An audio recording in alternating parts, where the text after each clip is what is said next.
Cancer గురించి ప్రతి ఒక్కరూ తప్పక తెలుసుకోవాల్సిన నిజాలు. Hi, this is doctor Priyanka from care physiotherapy. మనం ఇప్పుడు క్యాన్సర్ గురించి తెలుసుకుందాం. ప్రపంచంలో ప్రతి సంవత్సరం కొన్ని కోట్ల మంది ఈ క్యాన్సర్ బారిన పడుతున్నారు. కానీ మీకు తెలుసా, క్యాన్సర్ ఒక్క రోజులో రాదండి. చాలా సందర్భాల్లో అది మన శరీరంలోనే కొన్ని సంవత్సరాల పాటు నెమ్మదిగా పెరుగుతూ ఉంటుందన్నమాట.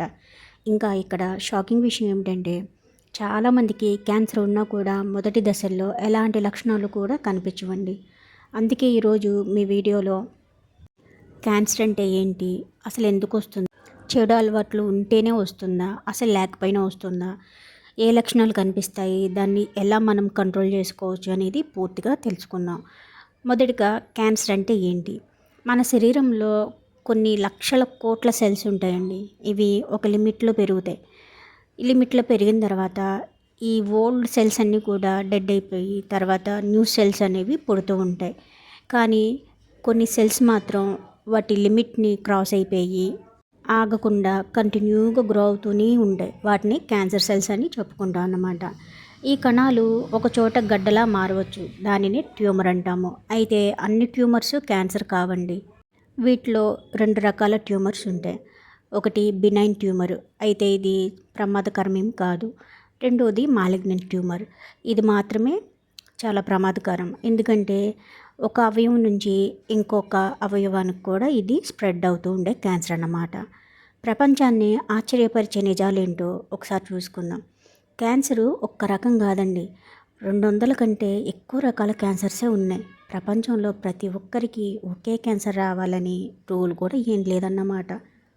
ఇక్కడ మొదటి దశలోనే చాలా క్యాన్సర్లకు ఎలాంటి లక్షణాలు ఉండవు. కానీ మంచి విషయం ఏమిటంటే, ఎర్లీ స్టేజ్లోనే గుర్తిస్తే చాలా క్యాన్సర్లను విజయవంతంగా చికిత్స చేయించుకోవచ్చు. అసలు ఈ క్యాన్సర్ ఎందుకు వస్తుంది అనేది ఒక డౌట్ కదా. చాలామంది స్మోకింగ్ వల్లే క్యాన్సర్ వస్తుందని అనుకుంటూ ఉంటారు. కానీ అది ఒక్క కారణం మాత్రమే అండి. క్యాన్సర్ రావడానికి చాలా రకాల కారణాలు ఉన్నాయి. స్మోకింగు, మందు తాగడం అంటే ఆల్కహాలింగు, ప్రొసెస్డ్ ఫుడ్స్ అండి. ఇవి ఇటీవల కాలంలో సూపర్ మార్కెట్స్లో అరుదుగా లభిస్తున్నాయి.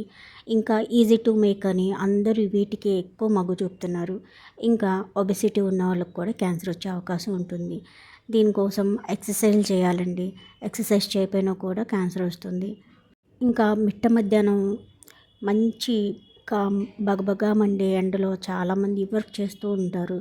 దీనివల్ల ఏంటంటే సూర్యుడి నుండి వచ్చే అల్ట్రా వైలెట్ రేస్ అవి చాలా డేంజరస్ అండి. ఇలాంటి యూవీ రేస్ తగిలినా కూడా స్కిన్ క్యాన్సర్ అనేది వస్తూ ఉంటుంది. ఇంకా కొన్ని వైరస్లు కావచ్చు, ఎయిర్ పొల్యూషన్ కావచ్చు, కొన్ని కెమికల్స్ కావచ్చు, లేదంటే మన ఫ్యామిలీ హిస్టరీ కావచ్చు. వీటిలో చాలా రకాల కారణాలు మన క్యాన్సర్కి కారణమవుతాయండి. చాలామంది చెడు అలవాట్లు లేకపోయినా సరే క్యాన్సర్ వస్తుందా అని అడుగుతూ ఉంటారు. ఇది చాలా ఇంపార్టెంట్ మ్యాటర్. ఇక్కడ ఏంటంటే చాలామంది నేను స్మోకింగ్ చేయను, ఆల్కహాల్ తాగను, జంక్ ఫుడ్ కూడా తిననండి, అయినా క్యాన్సర్ ఎందుకు వచ్చిందని అడుగుతూ ఉంటారు. అవును, కానీ చెడు అలవాట్లు లేకపోయినా సరే క్యాన్సర్ రావచ్చు. ఎందుకంటే కొంతమందికి జెనెటిక్ కారణాలు కూడా ఉంటాయి. కొంతమందిలో వయసు పెరిగే కొద్దీ సెల్స్లో సహజ మార్పులు జరుగుతూ ఉంటాయండి. కొన్ని వైరస్లు కూడా కారణం అవుతాయి. కొన్ని సందర్భాల్లో అసలు కారణమే తెలియదు. అందుకనే క్యాన్సర్ వచ్చిన ప్రతి వ్యక్తి ఏదో ఒక బ్యాడ్ హ్యాబిట్కి గురైతేనే ఆ క్యాన్సర్ వచ్చిందని అనుకోవడం మంచిది కాదు. అయితే మంచి విషయం ఏమిటంటే, చాలా వరకు ఈ క్యాన్సర్ కేసులను హెల్దీ లైఫ్ స్టైల్ ఇంకా రెగ్యులర్ స్క్రీనింగ్ పద్ధతి ద్వారా తగ్గించుకోవచ్చు. అయితే ఈ క్యాన్సర్ లక్షణాలు ఎలా ఉంటాయనేది చూసుకుందాం.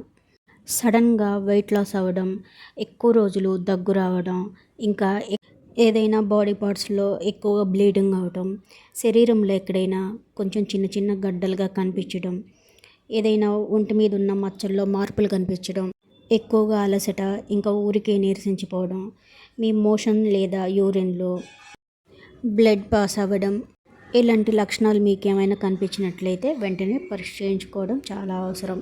అయితే ఈ లక్షణాలు ఉన్నంత మాత్రాన అది క్యాన్సర్ అని నిర్ధారణ కాదు. ముందుగానే జాగ్రత్త పడి టెస్ట్ చేయించుకోవడం అనేది మంచి పద్ధతి. అయితే ఈ క్యాన్సర్ని ఎలా నివారించవచ్చు అనేది చాలామందికి ఉండే డౌటు. ఇక్కడ 100% క్యాన్సర్ని ఆపలేమండి, కానీ ప్రమాదాన్ని చాలా వరకు తగ్గించుకోవచ్చు. స్మోకింగ్ మానేయాలి, ఆల్కహాల్ తగ్గించాలి, రోజు ఎక్సర్సైజ్ చేయాలి, ఇంకా ఫ్రెష్ ఫ్రూట్స్ అండ్ వెజిటేబుల్స్ తీసుకుంటూ ఉండాలి. వెయిట్ ఓవర్గా గెయిన్ అవ్వకుండా చూసుకుంటూ ఉండాలి. యూవీ రేస్ అని చెప్పాను కదండి, ఆ యూవీ రేస్ నుంచి మన స్కిన్ని మనం ప్రొటెక్ట్ చేసుకోవాలి. రెగ్యులర్గా హెచ్పివి ఇంకా హెపటైటిస్ బి అని వ్యాక్సిన్స్ వేస్తూ ఉంటారండి, అవి వేయించుకుంటూ ఉండాలి. రెగ్యులర్గా హెల్త్ చెకప్ చేయించుకుంటూనే ఉండాలి. మాకేం ప్రాబ్లం లేదు కదా, రెగ్యులర్ హెల్త్ చెకప్ అవసరమా, మనీ వేస్ట్ అని అనుకుంటూ ఉంటారు. కానీ కొన్ని సందర్భాల్లో చెప్పుకున్నాం కదా, క్యాన్సర్ లక్షణాలు ముందుగా మనకి ఎటువంటి లక్షణాలు కూడా కనిపించవు. Yearly once complete health checkup కనుక చేయించుకున్నట్లయితే మనకు అండర్లైయింగ్ ప్రాబ్లమ్స్ ఏమన్నా ఉన్నట్లయితే అవి బయటపడే అవకాశం ఉంటుందన్నమాట. క్యాన్సర్ గురించి చాలామందికి చాలా అపోహలు ఉంటూ ఉంటాయండి. షుగర్ తింటే క్యాన్సర్ వస్తుంది, క్యాన్సర్ అంటువ్యాధి, ప్రతి ట్యూమరు క్యాన్సరే, క్యాన్సర్ అంటే చావు ఖాయమని. అయితే ఇవన్నీ అపోహలు మాత్రమే, నిజాలు కాదండి.